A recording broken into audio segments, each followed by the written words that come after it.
Muito bem. Então, dito aqui os recados, é, alguém tem alguma dúvida para nós podermos começar? Sobre a atividade, sobre a avaliação? Quer relatar a sua experiência, quer dar o seu testemunho aí sobre as dificuldades que você está encontrando no curso ou na disciplina?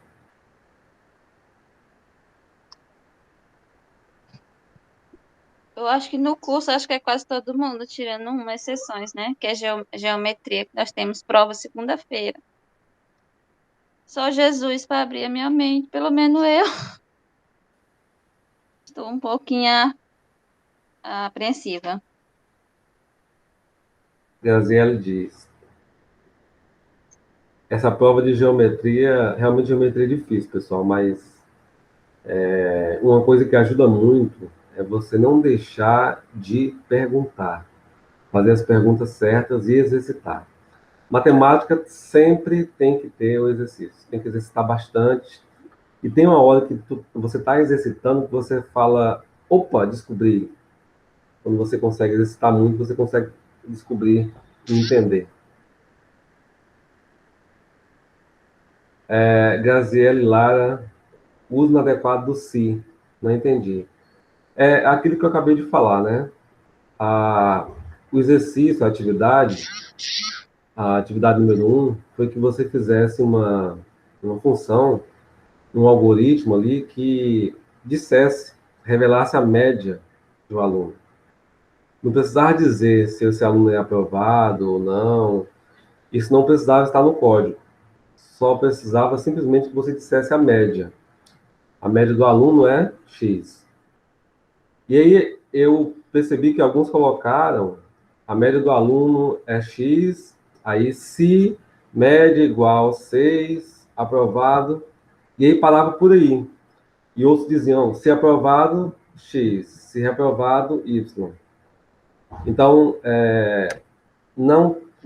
se o código ele não pedir, se a atividade não pedir que você insira qualquer outra função, e se essa função for inclusive atrapalhar o seu código, não coloque. Foi o que aconteceu na maioria dos códigos. Colocaram a função se, ou uma linha se, e aí na hora de eu executar, porque eu executei a maioria dos códigos de vocês, né? Na hora de executar o código, o bicho não funcionava, porque tinha uma função se lá desnecessária no final.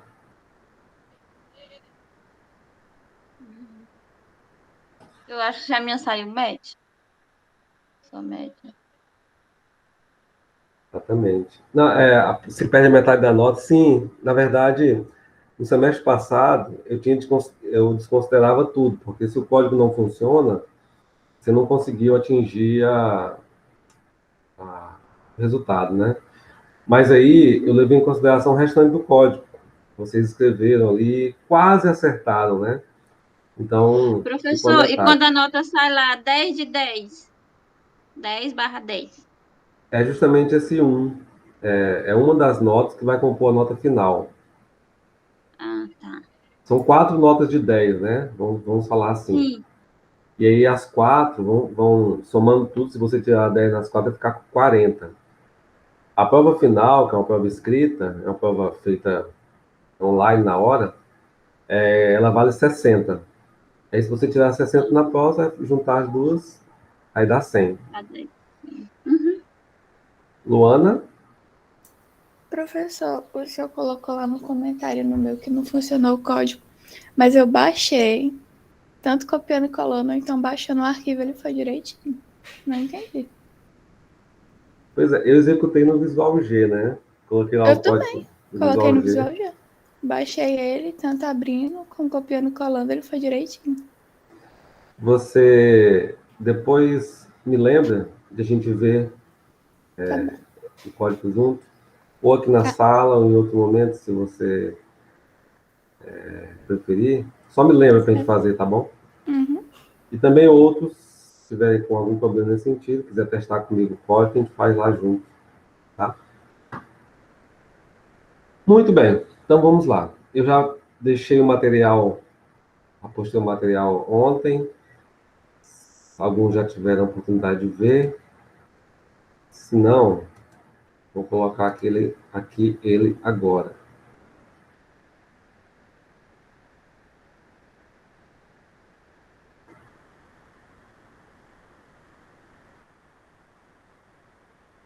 Aqui. Muito bem, então, vamos falar aqui um pouquinho. Eu vou fazer aqui um resumo do que nós vimos até aqui. Eu percebi que existe uma certa dificuldade. Vamos fazer um resumo. E vamos falar um pouquinho sobre a tomada de decisões, que é justamente introduzindo as funções, inclusive a função si, e vamos apresentar nosso trabalho, né, que vai valer a segunda nota, para entregar a semana que vem. Muito bem. O que é um algoritmo? Essa pergunta que nós tentamos responder nas últimas aulas. Algoritmo, a gente colocou uma figura interessante. Essa figura pode ter sido resultado de um algoritmo. Essa imagem aí, esses quadradinhos, essas luzes atrás do quadradinho, pode ter sido resultado de um algoritmo. Quando alguém fala a palavra algoritmo, pode dizer assim, meu Deus, que coisa é essa? Já imagina essa imagem aqui, né? Um quadro cheio de cálculos, cheio de números. Algo difícil? Será que o algoritmo realmente é uma coisa assim que não dá para engolir, não dá para digerir? Não é bem assim. Por que não é bem assim? Primeiro que o algoritmo é algo popular. É algo que temos, né, em nossa vida, no dia a dia. A gente tem algoritmos em quase todos os momentos da vida. Então, podemos até afirmar que algoritmo é vida, certo? Quando a gente vê um local assim cheio de pessoas, coisas, equipamentos, os algoritmos estão por trás de tudo isso aqui. Aí você fala assim, mas será, Edvaz? Tu não está exagerando, não? Não é exagero. A gente vai entender já já por quê que o algoritmo está por trás de tudo, das cores, desses formatos, do som ambiente, da iluminação, enfim. Então, vamos entender o seguinte, ó.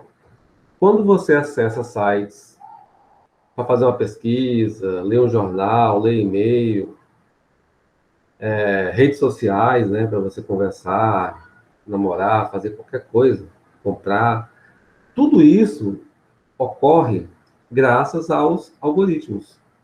Os algoritmos estão por trás daquilo ali. Imaginem a velocidade que eles conseguem realizar, né? Ou o computador consegue ler esses códigos. Imaginem como que o computador faz isso. Se por trás de tudo isso existem apenas zeros e uns, ou, como nós já vimos, né? Luzes, LEDs, né? Situações acesas e apagadas. E é assim que a máquina lê, a máquina enxerga. Fechado, aberto, aceso, apagado. Esse túnel, ele exemplifica um pouco a jornada, nossa jornada por dentro do digital, né? Que é simbolizado aqui pelos algoritmos. Então, quando você joga, né? Alguns conhecem esse jogo aqui, conhecem essa carinha, ela é uma carinha famosa, né?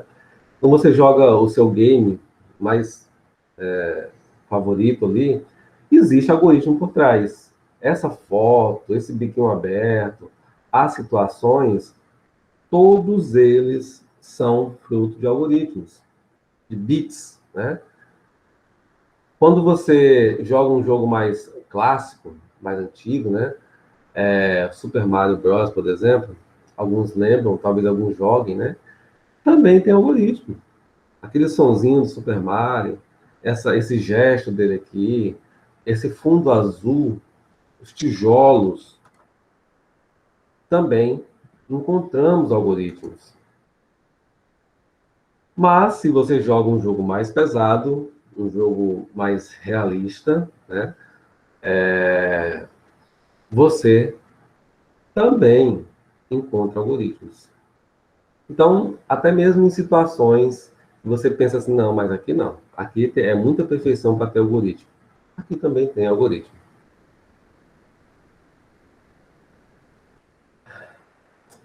Nós utilizamos a maioria aqui conhece esses símbolos aqui, né? eles estão geralmente nos nossos dispositivos, nossos celulares. Com eles, com esses símbolos, essas redes sociais, você pode conversar com pessoas em qualquer lugar que você tiver. Você pode calcular, inclusive, rotas, né, para chegar a um determinado local. Você pode conhecer o seu futuro marido ou a sua futura esposa, né? Você pode conseguir seu próximo emprego através do que conhecemos como redes sociais, né? E uma rede social muito conhecida hoje, uma das mais conhecidas é o WhatsApp, né? Virou até um verbo. Ah, eu estou zapeando. Ah, manda um zap para mim, né? Ah, eu vou twittar. Já pensou? É tão comum que virou verbo, mas não foge da ideia de algoritmos. O criador dessas redes sociais, do Facebook, Yahoo, Twitter, Instagram, eles utilizaram a ideia básica de algoritmos para criar os seus sites. Outras ideias aqui, ó. Você que tem TV em casa, tem Smart TV, e por acaso você controla a sua TV utilizando apenas a mão. E a TV reconhece o gesto que você executa com a mão. Ou então, se você tem um Xbox, né, e reconhece também os movimentos na hora de você praticar um jogo. Tudo isso acontece por conta dos algoritmos, né? Então, um simples gesto de mão demanda, né, uma leitura. O computador enxerga isso.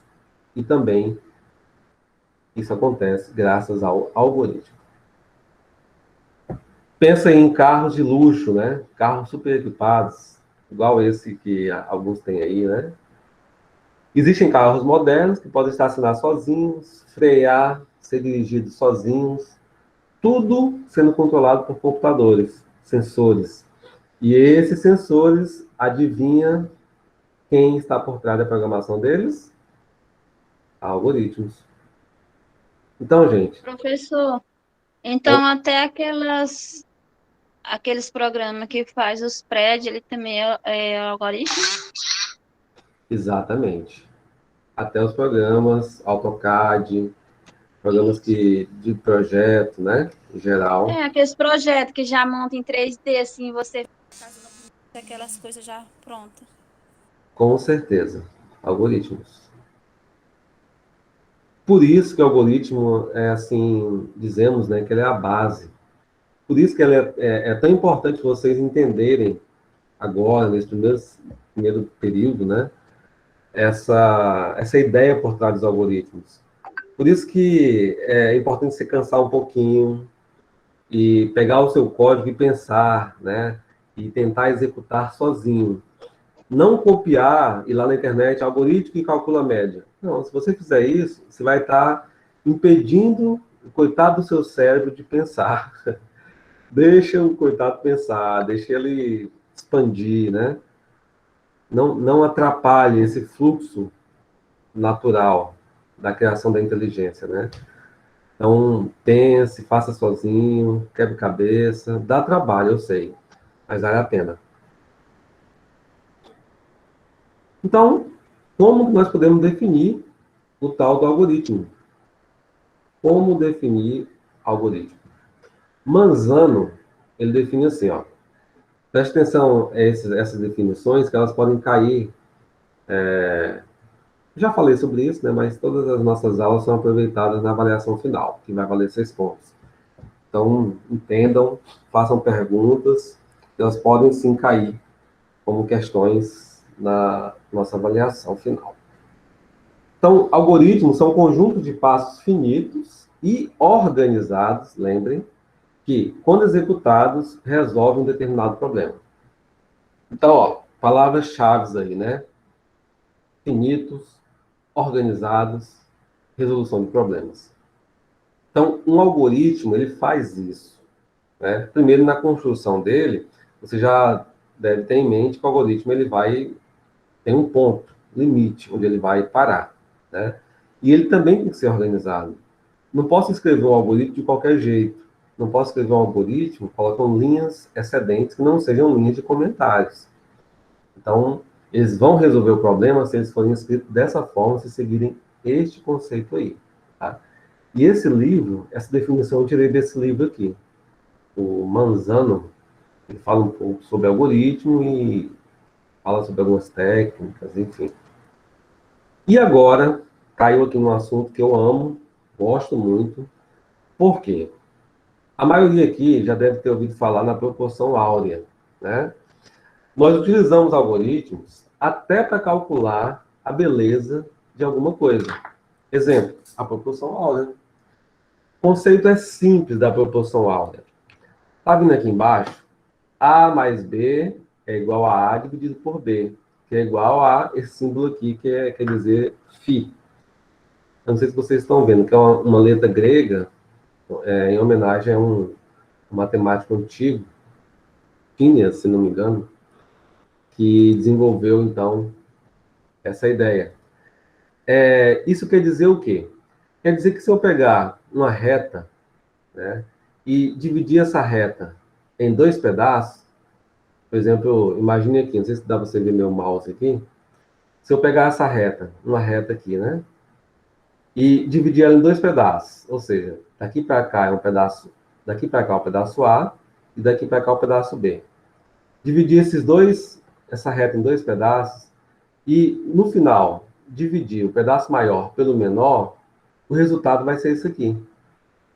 Se eu somar a parte A com a parte B e dividir pela parte maior, por exemplo, C dividido por A, o resultado vai ser isso aqui também. Ou seja,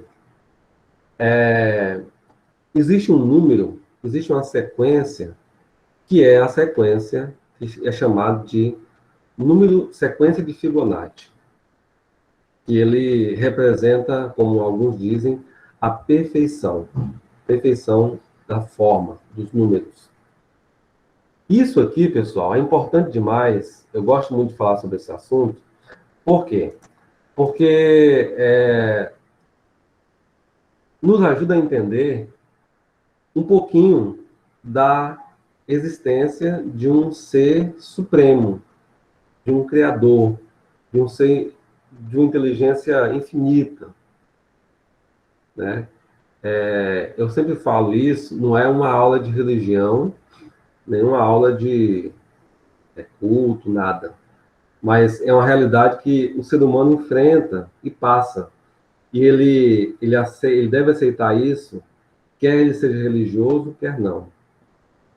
A criação de Deus, no meu caso, eu acredito, né, que nós somos criados. Tudo que existe na natureza tem uma proporção, tem uma matemática por trás disso.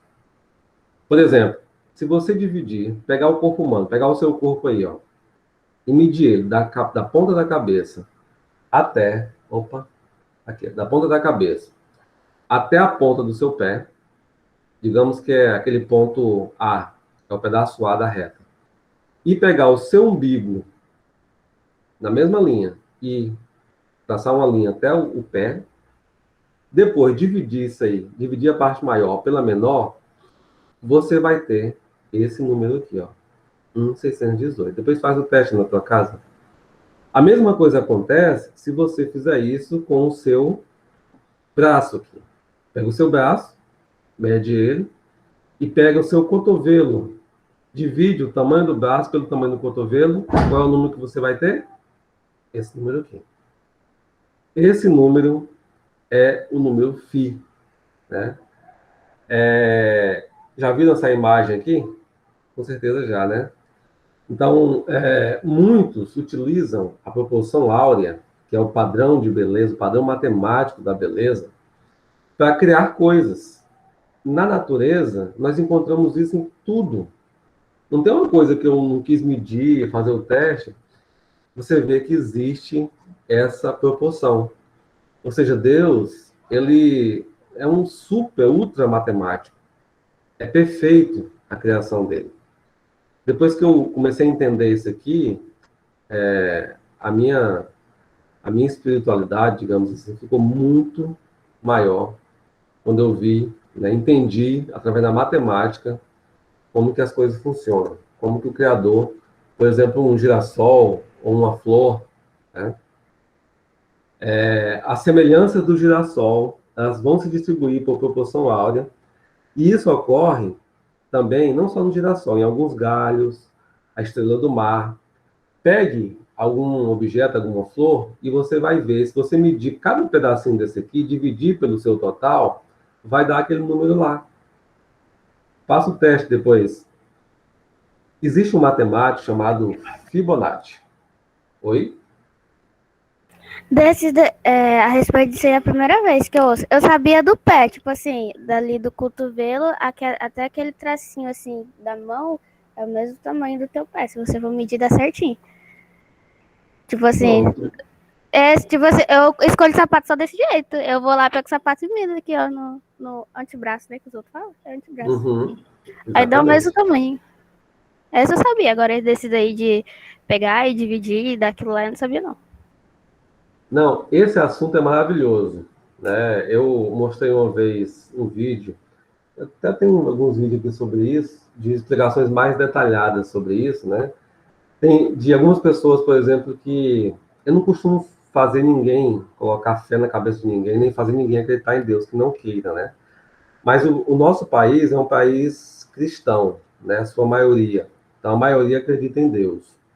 E aí, às vezes, a gente fala sobre isso e prova matematicamente a existência de um Criador. Não tem como um material como esse, por exemplo, a concha do caramujo Nautilus, é impressionante a concha dele. Se você pegar a relação que existe da menor parte pela a maior, todas elas são iguais. Cada curvinha, cada pedacinho desse aqui, as medidas são iguais. Como é que pode? Como é que alguém faz uma coisa exatamente igual e eu vou dizer que isso seria fruto de uma evolução? Não tem sentido isso aí. A matemática não consegue explicar, não tem lógica isso aí. E é só um exemplo, né? Existem inúmeros exemplos da criação, como que Deus fez isso, sabe? E aí alguns matemáticos fizeram, alguns arquitetos, por exemplo, já entra um pouco no assunto de vocês aí, né? Em algo que interessa a vocês, eles construíram as suas obras, né? As suas arquiteturas ali, baseados nesse conceito, proporção áurea. E a proporção áurea, se vocês observarem bem, ela é agradável aos olhos. Quem é que não acha bonito uma imagem dessa? Quem não acha bonito? Como isso chama a atenção ao olhar para uma imagem dessa? Até o Coliseu, né? Obras antigas foram feitas utilizando essa ideia. Ou seja, existe uma ideia matemática beirando que busca a perfeição na construção civil, na arquitetura, nas artes. Por isso que algumas obras, pessoal, você já ouviu falar que tem quadros aí que valem milhões? Ah, o fulano de tal pagou não sei quantos milhões de um quadro. Você olha para o quadro, você não vê nada. Mas aí tem muita coisa por trás daquele quadro. Tem uma inteligência, tem algo assim que você, às vezes, a gente não conhece e não imagina. Por exemplo, esse quadro aqui, ó, a obra Nascimento de Vênus, né, de Botticelli, de acordo com a lenda lá, a Afrodite, ela está totalmente representada em proporções áureas. Ela ou seja, é o corpo perfeito, o ser feminino perfeito. Então, quem desenhou, o Botticelli, né? Ele não é só quem olha para isso aqui e compara com a fotografia atual, vai dizer, que coisa feia, que horrível. Mas quem entende a lógica, a matemática por trás disso aqui, vai pagar qualquer dinheiro que tiver por uma lógica dessa, perfeição. É um quadro perfeito. Mas para poder enxergar, você tem que entender o que está por trás disso. E os algoritmos também estão por trás disso aqui. A matemática, a sequência lógica está por trás disso aqui. Até na música, gente. Beethoven utilizou essa razão φ, né, na sua quinta sinfonia. Por que que essas sinfonias de Beethoven são agradáveis de ouvir? Por que que alguns colocam como plano de fundo para estudar, para dormir, para descansar? Porque faz bem para o teu corpo. É algo perfeito, né? Por isso que foi considerado um dos maiores gênios, né, da humanidade, Beethoven, pelo menos na parte da música, né? E alguns também utilizam essa divisão rítmica para criar suas obras, suas músicas, suas composições. A indústria da propaganda também, ó, aplica esse mesmo padrão da proporção áurea nos seus produtos, no seu site, nas suas logomarcas, né? E aí a gente olha para essas marcas e fala, olha, que legal, pega rapidinho as marcas, né? Você olha para uma marca dessa aqui, você fala, ó, bonito. Poxa, uma maçãzinha, que legal, que beleza, né? O símbolo da Pepsi aqui.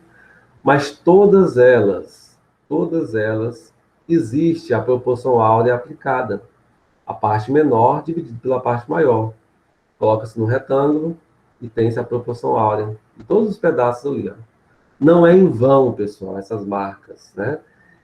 Criar uma marca, por isso que alguns pagam milhões por marcas, né? Por conta dessa perfeição. Não é qualquer desenho que você faz ali, não, virou minha marca ali. Não é.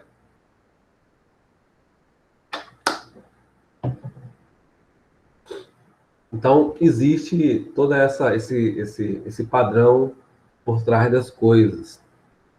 Eu gosto de falar sobre isso porque isso faz com que você abra os seus olhos para a realidade do mundo, a realidade em que você vive. É importante entender isso porque eu cresci sem entender isso. E eu tenho certeza que se eu tivesse conhecimento de todos esses fatos aqui, a minha vida tinha sido melhor. Pelo menos a minha vida acadêmica, a minha visão de mundo tinha sido maior. Mas ninguém falou sobre a proporção áurea. Ninguém falou sobre o número Φ, sequência de Fibonacci, por exemplo. Deixa eu passar aqui um vídeo para vocês bem rápido, que fala um pouquinho sobre isso. Espera um pouquinho.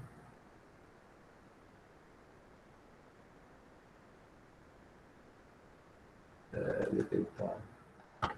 Aqui.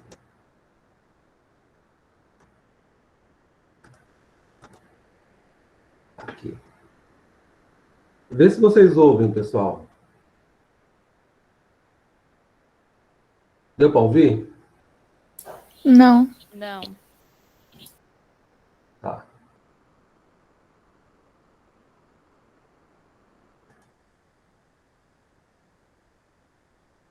Vou fazer aqui diferente.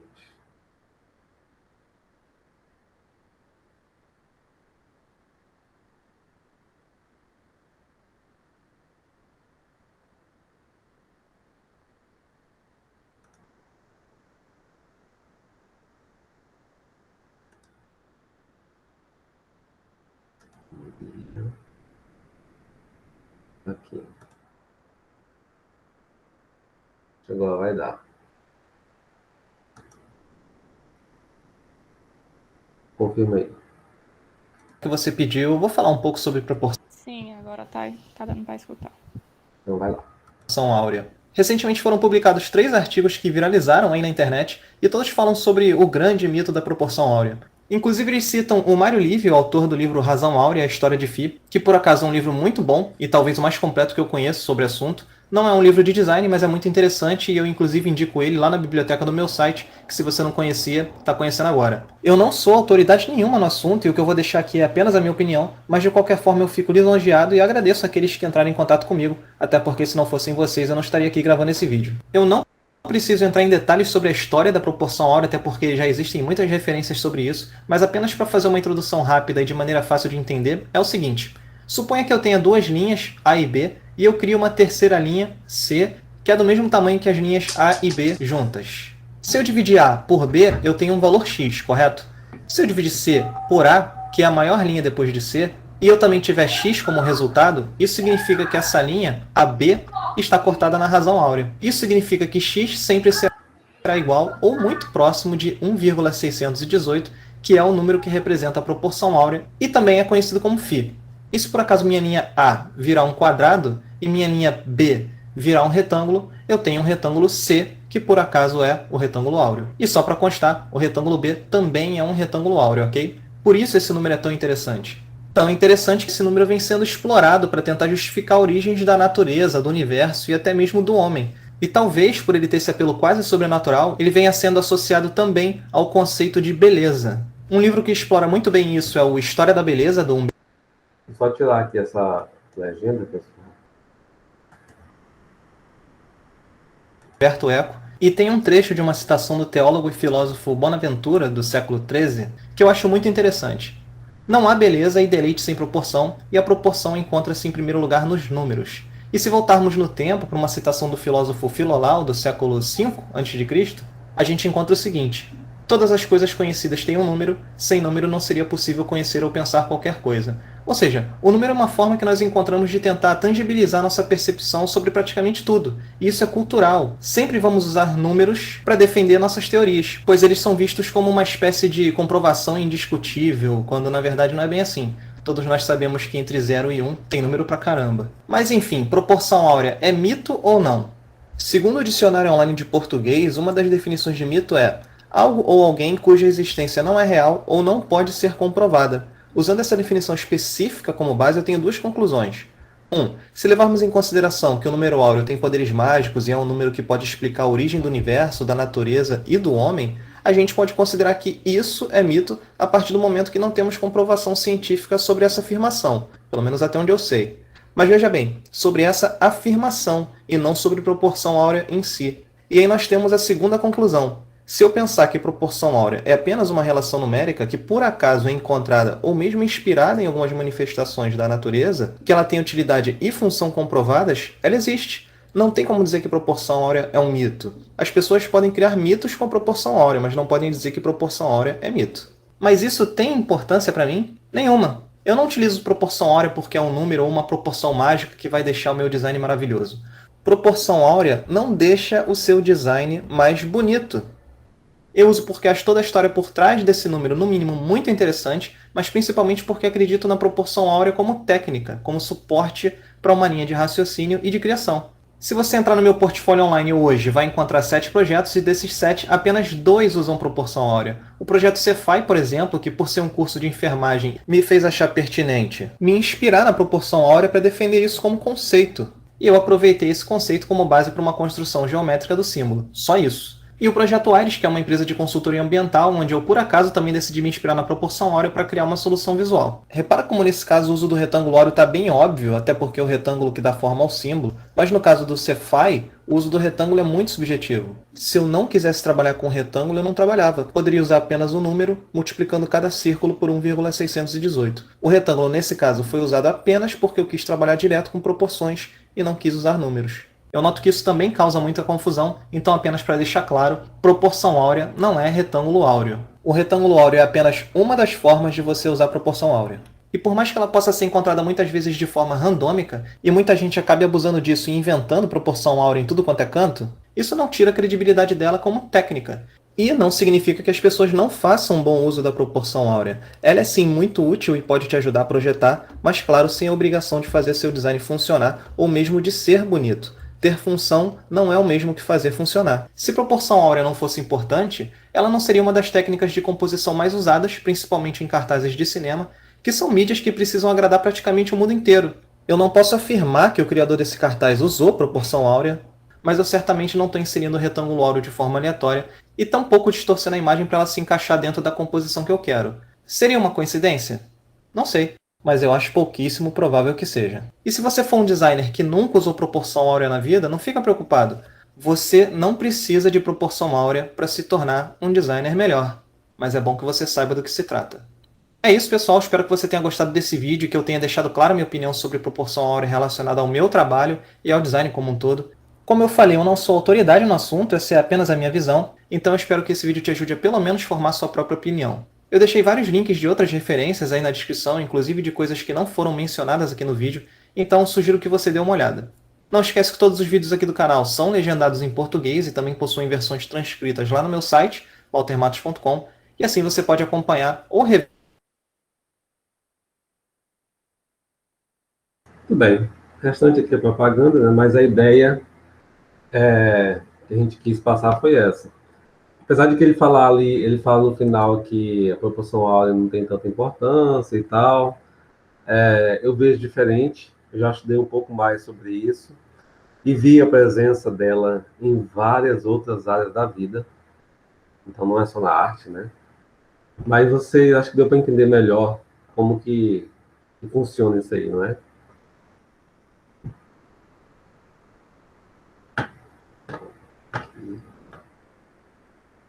Muito bem, então, dito isso, vamos aqui para a nossa prática, para a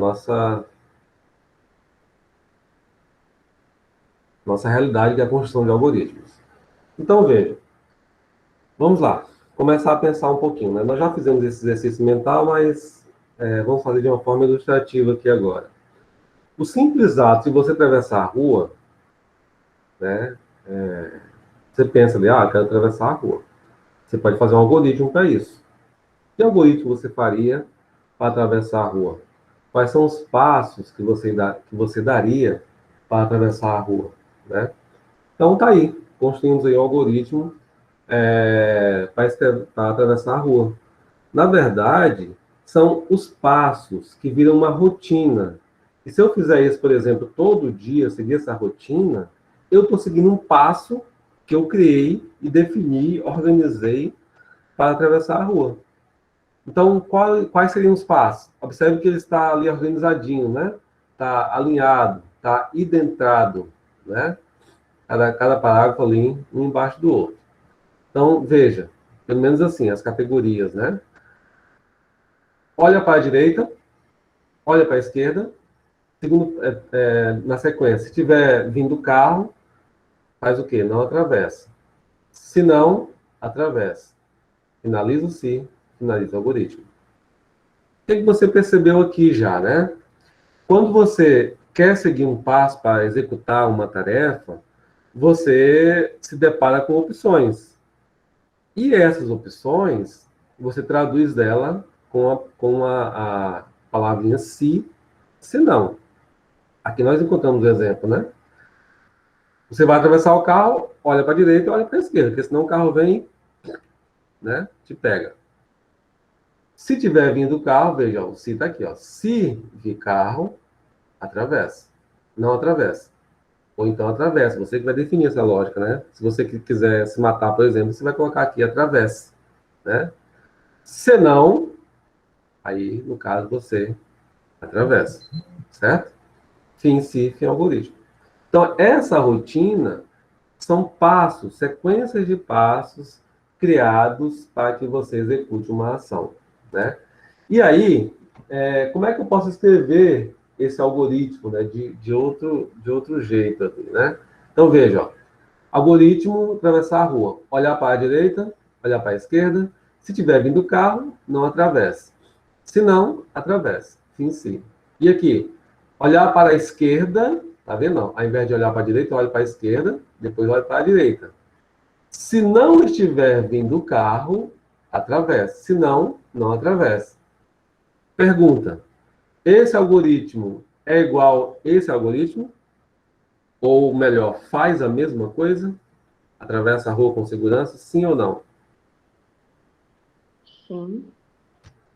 Sim, tá lógico, né? A resposta aí. Tudo bem, claro. Exatamente.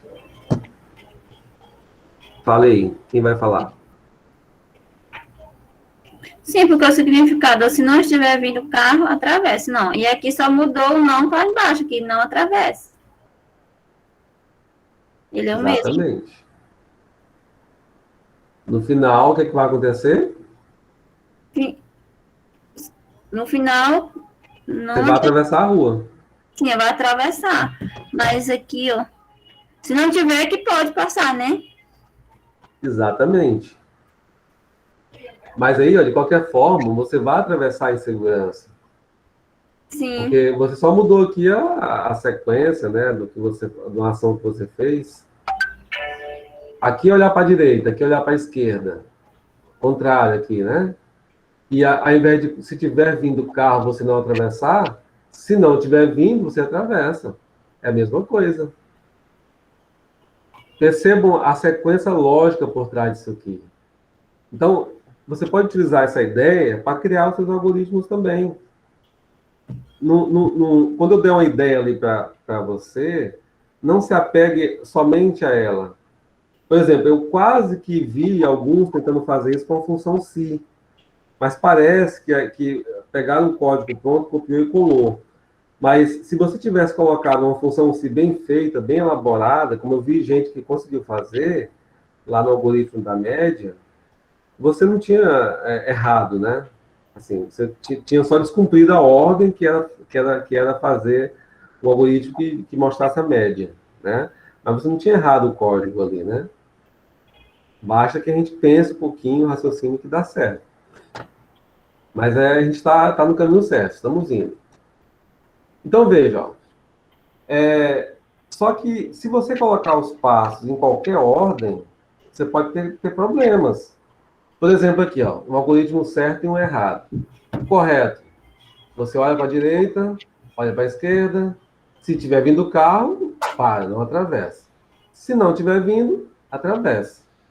Agora pense esse mesmo algoritmo com consequência aleatória ali, ó. Primeiro passo, atravessa a rua. Se tiver vindo o carro, olha para a direita. Se não, olha para a esquerda. Em si, não atravessa. Tá sem sentido, né, professor? Sem sentido. Exatamente. Também são passos, né? Observe que existem passos sendo dados, né? Sequências de Mas passos. no lugar errado. Mas vai te levar para o lugar errado, exatamente. Já pensou se você escreve um algoritmo assim, ó? Primeiro tu atravessa, aí se tiver vindo o carro, como assim? Não tem nada a ver, né? Uhum. Então nós precisamos o quê? Organizar os passos. Organizar. Então, ó, o que é que nós concluímos? A que conclusão nós chegamos? Os algoritmos estão sim em nosso dia a dia. Eles fazem parte sim de nossa vida. Temos que ter isso em mente. Aí, se a gente trouxer esse conceito para os computadores, né, nós sabemos que os programas eles são desenvolvidos para poder atender essa necessidade nossa, né, de resolver o problema de maneira mais rápida, calcular as coisas ali, armazenar esse cálculo e exibir para a gente, né? Então, equações de segundo grau, funções diversas, cálculos complexos, são resolvidos através do computador. Eles calculam ali, né? E aí exibem esse cálculo na tela e você realiza outros cálculos e outros, até chegar ao ponto de você estruturar, criar um algoritmo, né? Criar fazer um mapa, fazer um planejamento de uma construção através de um programa de arquitetura, por exemplo. Então, olha só, como é que eu faço para utilizar um algoritmo que me ajuda a tomar decisões? Porque lembre-se, nós criamos um algoritmo que informa se um aluno foi aprovado ou não, né, com base na média dele. Me informa a média de um aluno, na verdade, que foi aquele exercício que nós fizemos anteriormente. Eu quero saber a média do aluno X. Ele vai lá e diz, a média do aluno é tal. E se tiver situações diferentes, como é que nós fazemos isso? Como é que a gente vai usar o algoritmo para tomar decisões, né? A estrutura mais utilizada para tomar decisões, para você decidir alguma coisa, é a estrutura se, então, se não. Como que é essa estrutura? Então, a estrutura é assim, ó. Se, começa em si e termina em fim de si. Observe que eles estão alinhados aqui, né? Começo e o fim. E o meio também estão alinhados, só que estão no nível inferior. Então, como que eu faço como que eu crio, né, uma expressão lógica que vai definir o fluxo de um algoritmo? Ele tem que seguir esse bloco de instruções. Lembra do algoritmo de atravessar a rua? Então, se, o que é que eu vou colocar dentro do se? Uma expressão lógica, né? Verdadeiro ou falso. Se vier carro, por exemplo, então, se isso acontecer, se essa expressão for verdadeira, então executa a instrução que eu quero que eu programei para ser executada, que vai ser definida como verdadeira, como a ação que eu devo fazer. Se isso aqui não for verdade, ou seja, senão, né, vai executar a instrução que eu defini como falso, que é uma expressão booleana. Lembra das expressões booleanas? Verdadeiro e falso? E aí eu finalizo a minha função se. Se expressão lógica, ou seja, se não tiver vindo o carro, então faça isso. Se não, faça aquilo. Essa é a estrutura, esse é o corpo, né? É a forma de escrever essa função de tomada de decisão. A função se, então, se não. E é assim que o computador interpreta o nosso algoritmo, ou os nossos algoritmos, né? Eu coloquei aqui mais um esquema para ajudar a gente a entender melhor, visualizar aquilo que nós vamos fazer em números ali, né? Através do Visual G. Então, a instrução chega, né? O teste lógico, né? Se vier carro, aí a condição vai ser executada dependendo do que acontecer. Se essa condição for verdadeira, o algoritmo segue seu fluxo para cá. Se a condição for falsa, o algoritmo segue seu fluxo para cá e executa as instruções de acordo com cada um das suas situações. E aí, no final, se executa o passo que você quer, né? O passo seguinte ali do seu algoritmo. Então, o esquema gráfico, um algoritmo, também pode ser representado dessa maneira aqui. Ok? Essa aqui é uma das formas mais simples de representar um algoritmo de tomada de decisão, simbolizando aqui a estrutura se, então, se não. Vamos praticar. Eu coloquei aqui um algoritmo que você depois pode praticar, pode escrever aí no seu Visual, ou então aquele que utiliza o celular, pseudocode. E aí, um algoritmo para sacar dinheiro. Primeiro, geralmente, quando você faz um algoritmo, você quer começar de cima para baixo, né? Mas você vai observar que nem sempre, quando você está criando um algoritmo, já dá para tu sair definindo as variáveis. Por exemplo, saldo disponível, valor de saque. Talvez as variáveis sejam os últimos passos que você vai definir. Você começa pela execução do algoritmo, dos passos que você quer realizar. Então, vai aparecer na tela ali, ó, informe o valor do saque. Vai ler o valor do saque, essa variável, né, que eu já estou criando ela aqui, ó. Eu crio a variável e depois que eu crio, vejo que ela se adapta ao que eu quero escrever, a minha ideia. Depois que eu crio ela, eu defino o nome para ela, que eu vou lá e atribuo ela e dou um tipo para ela. Então, escreva, informe o valor do saque, leia essa variável que está com o valor do saque. E agora vem para a decisão. Se o valor do saque for menor ou igual ao saldo disponível, né, então, observe que as estruturas, né, elas estão em maiúsculo aqui, ó. Então, se o valor do saque for menor ou igual que o saldo disponível, o que vai acontecer? É lógico, né? Eu peço R$100 e eu só tenho R$80 na conta. Se isso acontecer, o saldo disponível vai receber o quê? O saldo disponível menos o valor do saque. Ou seja, eu estou pedindo R$100, mas eu só tenho 80. Esse valor aqui vai ficar armazenado aqui. E aí vai aparecer aqui na tela da sequência, sacando valor do saque. Se essa condição for verdadeira. Se não, se essa condição aqui for verdadeira, ou seja, se o valor do saque for maior que o valor disponível, vai aparecer essa outra frase aqui. O valor solicitado é maior que o valor disponível para saque. Observou que o senão é que vai responder a pergunta do se? A condição que você pediu aqui que informasse, né? Informe o valor do saque. Você vai colocar ali. Se eu colocar R$1.000, aí beleza. Ele vai executar isso aqui. Se essa condição for verdadeira, ou seja, se o valor do saque for maior do que o que tem em saldo, sempre vai acontecer o se aqui. Agora, se não for verdade, aí vai para o senão. O valor solicitado é maior do que o valor disponível para saque. Finaliza a estrutura se. e escrever uma mensagem aqui, né? Saldo disponível, tantos reais. Observe que tem a aspas aqui, né? O que tiver dentro de aspas, tudo que tiver dentro de aspas, vai aparecer na sua tela. E o que tiver fora vai ser o conteúdo de uma variável, por exemplo, variável saldo disponível. E você, em algoritmo. Antes de essa variável saldo disponível, né, tá igual, inclusive, ao que tá a informação que vai aparecer na tela, saldo disponível em reais, né? Essa variável, tá vendo que ela tá tudo junto, né? Saldo sem espaço disponível. Ela foi declarada aqui como sendo uma variável tipo real. Então, essa variável tá com quanto? Qual é o valor que tem dentro dela? Já defini.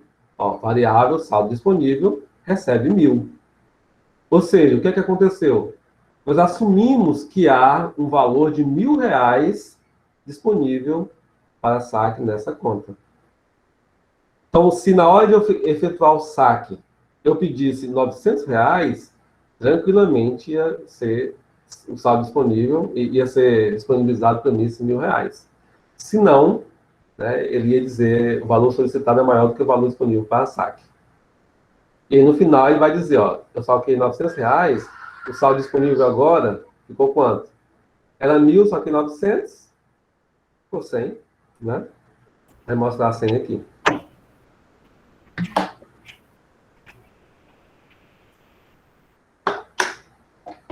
Fala aí, pode falar. Deu para entender? Eu vou pedir que vocês façam isso aí, tá? Eu deixei ele prontinho só para tu copiar e colar, mas na verdade tenta não copiar e colar, tenta fazer com valores diferentes. Faça com valores diferentes, coloque uma indentração diferente aqui, a função se coloca um pouquinho mais para dentro, para você ver e organizar o seu algoritmo melhor. Muda o nome do algoritmo, tá? Coloca um valor diferente, vai testando. Esse aqui é um programa, pessoal. A variação Opa. coloca depois, é por último? Oi? A variação coloca por último? Eu não entendi. A avaliação? Não, esse aqui do saldo é por último que preenche? Você falou que era para por último? Não, isso aqui, geralmente você faz no começo. Você pensa no algoritmo, né? Na hora de criar um algoritmo, você pensa assim, peraí, deixa eu fazer aqui um programa. Como é que funciona, né? Qualquer pessoa, qualquer programador, eu lembro que na minha época, o pessoal chegava para mim e falava assim, Divares, eu tenho aqui minha mercearia, eu quero que você faça um programa que registre o saldo do dia, que mostre os preços dos produtos. Aí ele ia falando o que ele queria. E eu ia só pensando como que eu ia fazer esse programa para esse algoritmo, né? Aí no final, eu ia lá e montava um esquema e apresentava para ele. E esse esquema eu colocava uma telinha bonitinha, uma músicazinha, ficava aquele software na tela assim, bonitinho. E aí, antes de eu produzir isso, eu tinha que ouvir a demanda do cliente. Então, da mesma forma, qual é a ideia que eu quero passar para vocês? Vocês precisam enxergar uma solução para qualquer problema que se apresentar para vocês. Qualquer coisa, chegar assim, ó, Marfisa, eu quero que tu construa um muro com tantos metros de altura, eu quero que tenha a espessura X, eu quero que seja tantos cimento, tijolo, enfim. Aí tu já vai pensar qual é o método que você vai utilizar para construir esse muro. E esse método, se você for colocar no papel, colocar no computador, você vai ter que seguir um algoritmo. Porque se você quiser construir esse muro em mais 200, você vai ter que padronizar isso aí.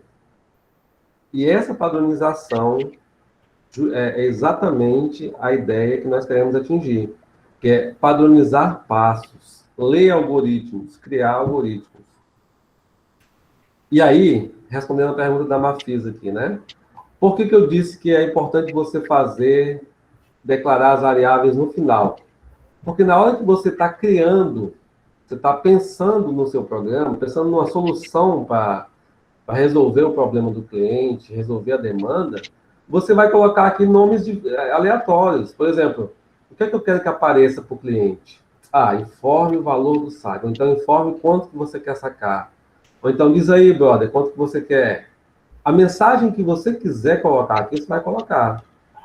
E aí, essa mensagem, ela vai fazer uma pergunta para o usuário, né? Por exemplo, diz aí, quanto você quer sacar? E essa informação que a pessoa vai digitar lá no teclado tem que estar armazenada em algum lugar. Esse algum lugar nós chamamos de variável. E é essa variável, nesse caso aqui, nós demos o nome de valor do saque. O valor que o cara quer sacar, ou a grana do cara, o valor, o nome que eu quiser dar para essa variável, eu vou dar aqui. Depois que eu construir toda essa estrutura com as variáveis que eu vou utilizar, por exemplo, eu criei uma variável aqui chamada saldo disponível. Aí eu criei essas variáveis, eu vou dizer como que eu quero que essa variável seja tratada. No caso aqui, ela é uma variável do tipo real. Ela lê valores reais. Né? Eu podia colocar valores inteiros também. Hã? É quase igual ao estoque, né? Tem quanto de estoque? Exatamente. O fato é Ai, eu mexo que... naquilo, é uma tristeza. Dá vontade de chorar quando eu uso o trem daquilo. De qual? Você falou, Mara? Sistema. No caso, eu tenho um mercado e aí a gente usa bastante sistema, né? Que tem que passar os produtos e tem muita coisinha chata. Se você não prestar atenção, dá trabalho. Quanto é que tem de saldo, por exemplo, se não der baixa, ele fica negativo, tendo mercadoria no estoque e não tem na loja, né? Pois é, não, é Exatamente. uma tristeza. Eu choro mexendo naquele sistema ali. Ah, Maria. Exato. Agora eu vou jogar a lenha aqui na fogueira. Imagina um engenheiro civil, com toda a técnica que o engenheiro vai ter, que o engenheiro constrói. Imagina um engenheiro civil que domina algoritmo, que sabe programar. Imagina um monstro que não vira. No bom sentido da palavra, né? Porque o engenheiro civil, o engenheiro elétrico, ele é treinado para pensar, para resolver problemas, né? E se juntar uma coisa com a outra, poxa, vira um gênio, né? Então, por isso que vocês vão ser bem remunerados. E vocês vão ser diferentes, vocês vão pensar, vão raciocinar, vão resolver problemas. Então vamos estudar para resolver o problema dos outros. E receber por isso, né, Marfisa? Isso, realizar sonhos, né? Que... Também. Eu trabalhei numa empresa de construção civil, ela é civil e elétrica ao mesmo tempo. Então tinha engenheiro elétrico e engenheiro civil. Era o meu sonho, eu olhava para aqueles engenheiros, eu era o responsável pela informática lá. Ganhava um salário razoável, ganhava acho que uns 4 mil reais na época. Mas os engenheiros, tudo ganhando 15 mil, 16 mil. Aí eu digo, meu Deus do céu, o que é que esse cara sabe mais do que eu para ele ganhar tanto dinheiro assim? Aí hoje eu entendo, né? Ele é só engenheiro, ele conseguiu atingir esse nível de maturidade, né? Ele conhece, ele merece ganhar esses 16 mil. Na época, tá? Eu falo aqui lá nos anos 2002, 2003.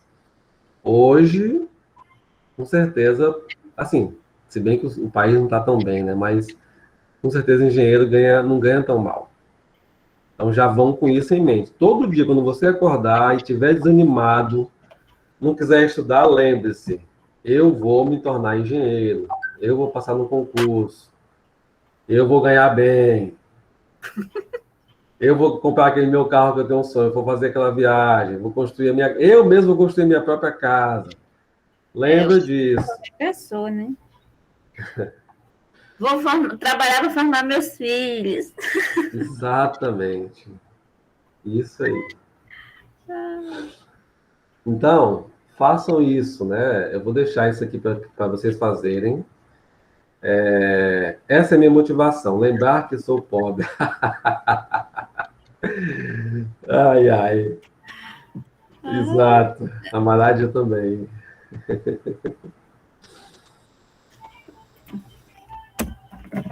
Pessoal, então, ó, isso aqui vocês vão fazer, tá? Não vai valer ponto, porque já está aqui, já está feito, a ideia já está construída, né? Assim, Laura, saiu um pouquinho. Mas vocês vão fazer isso aqui. Olha aí, que beleza. E aí, ó, no meu caso, eu fiz os testes aqui e tirei os prints da minha tela. Então, o que apareceu na tela lá, né? Informe o valor do saque. Aí eu coloquei ali, eu saquei R$ 567. Sacando, aí mostrou o valor que eu estava sacando. Saldo disponível, tinha 1.000, menos 567, ficou 433. E isso rapidinho, instantaneamente. Mas aí agora você sabe como é que isso aqui aconteceu, qual foi o valor, o que é que você teve que fazer para chegar até esse ponto, né? E aqui é uma situação onde eu quero sacar mais do que tem na conta. Informe o valor do saque, 1.023. Saldo disponível é só 1.000. O valor solicitado é maior que o valor disponível para saque. Você acabou de criar um programa, meu amigo.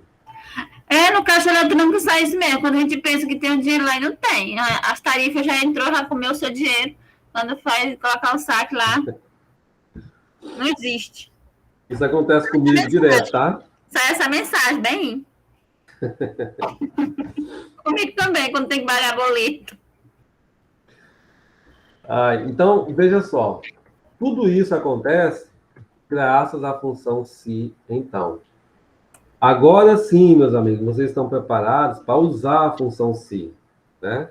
Agora vocês conseguem usar a função se, então, da melhor maneira possível. Caso você necessite, revise essa aula, ouça ela novamente, veja ela novamente, pegue o material, pesquise, use livros, vá na internet, para que você desenvolva esse raciocínio. Acredite, você, como engenheiro civil, você vai precisar dessa linha de raciocínio. Vai te ajudar na matemática, vai te ajudar a pensar, enfim, vai ficar mais preparado. E, por último, nosso trabalho é a explicação dele aqui. Então, lembra daquele exercício que você fez? Calcular a média do aluno? Só que agora sim, você vai implementar ele utilizando aí vai aparecer a frase aprovado ou reprovado. Então, como é que vai ser o algoritmo? Essa é a explicação dele que eu coloquei aqui, ó. Por exemplo, o usuário digita aí as 5 notas do bimestre, de 0 a 10. Nada de digitar ali 50, 60, 1.000, nem alguns fizeram ali, não. Coloca a nota de 0 a 10. Que são as notas mais comuns que são aplicadas nas disciplinas, nas salas de aulas. Então, você vai digitar essa nota bimestral, e o algoritmo vai ter que ser feito de uma forma que vai calcular a média desse aluno. Isso aí, beleza, você já sabe como é que faz para calcular a média. Só que depois, baseado na média, o algoritmo vai verificar se essa média aí o valor é maior ou igual a 7. Se for maior, né, caso afirmativo, vai exibir na tela uma mensagem informando que o aluno foi aprovado. Se não, ou seja, caso contrário, vai aparecer uma mensagem na tela informando que ele foi aprovado. Tem que usar o termo se, ou então... Exatamente. A estrutura que você vai utilizar vai continuar sendo essa aqui, ó. A estrutura se, então, se não. Tá? Alguém quer falar? Deixa eu ver quem é. Lara. Ei, professor. Tawane. Então, agora sim pode colocar a função se, né? No algoritmo. Agora sim. Tá. Da última vez eu me lasquei. E coloca lá bem colocadinho, organizadinho, do jeito que a gente viu aqui agora, né? A estrutura. Tawane levantou a mão. Tawane. Professor. Então, no caso, vai ser 2 atividades, né? Essa aí do saldo não vai valer nada, vai botar lá no grupo. E essa outra aí, da média, vai valer pouco? Vai valer alguma nota? São Então, para fazer agora? então, beleza. A do saldo aí é para você exercitar. É que assim, ó, toda vez que você faz um algoritmo e entende ele, a sua mente consegue fazer o outro próximo de forma mais rápida. Vai ficar a critério. Tem gente que não precisa nem fazer, já faz logo esse outro rapidinho. Mas você pode fazer esse primeiro aí e tentar fazer com a sua própria mão, sem copiar e colar esse código que eu fiz. Só exercita, pega a ideia por trás, e na hora de resolver o outro exercício, que é o da média, da função aprovado e reprovado, você vai fazer facilmente. E aí, esse exercício da média e da função se junto, esse sim vai valer os 10 pontos. E esse você tem que entregar lá no Classic. Mas aí, ó, boa notícia, você tem uma semana para fazer isso.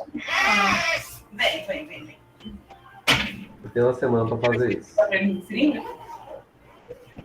Dúvidas? Se não tem dúvidas, então tem dívidas. Muitas. Professor, a respeito do Visual G, eu tô fazendo no celular porque no computador eu não consegui baixar de jeito nenhum. Ah, no Code lá, né? No PC do Code. Isso, aí eu tô fazendo no celular porque no notebook eu não consegui baixar, só fica uma pasta branca, não aparece a pasta pra descompactar. Ah, tá. É melhor fazer no computador, se você puder, né? Sim, Depois, se você Tava quiser, essa parte vamos branca. fazer, eu lhe ajudo. A gente entra no computador e tenta instalar ele. Tá ok. Professor, é muito difícil no celular, porque, tipo assim, aí eu só ensino uma coisa pra gente aqui, né? O que usar, e já no celular é diferente. Aí eu fico toda perdida. Eu já até chorei, de tão irritada que eu fiquei. Você ouviu lá aquela hora que eu me descobri que o igual no celular era outra coisa? Eu fiquei tão chateada, tão. Ai, me deu nos nervos. É normal você ficar chateado, você chorar. Eu nunca chorei. Acho que é porque parece que o homem é mais seco, né? Mulher tem mais emoção. Mulher externa logo, né? Se estressa e chora. Mas a vontade é essa, né? Desespero. É porque é um pouco duro mesmo, né? Esse aprendizado mais maduro, esse aprendizado mais prático, né? É por isso que você vai ganhar bem. Porque você está fazendo algo que não é todo mundo que faz, não. Você vai estudar e está estudando engenharia civil, lógica, programação, e você tem capacidade de chegar até o final, e você vai chegar. Só que aí vai doer um pouquinho, é igual a injeção, igual a injeção da vacina, né? Você vai ficar protegida, mas dói um pouquinho a picada, né? A engenharia está sendo mais doída. Se agora já são. Ai. Mas vai dar certo, pessoal. Ânimo. Mais alguma dúvida aí? Já passamos de 1 hora. Bom, eu vou interromper aqui a gravação. Se vocês precisam, já está lá.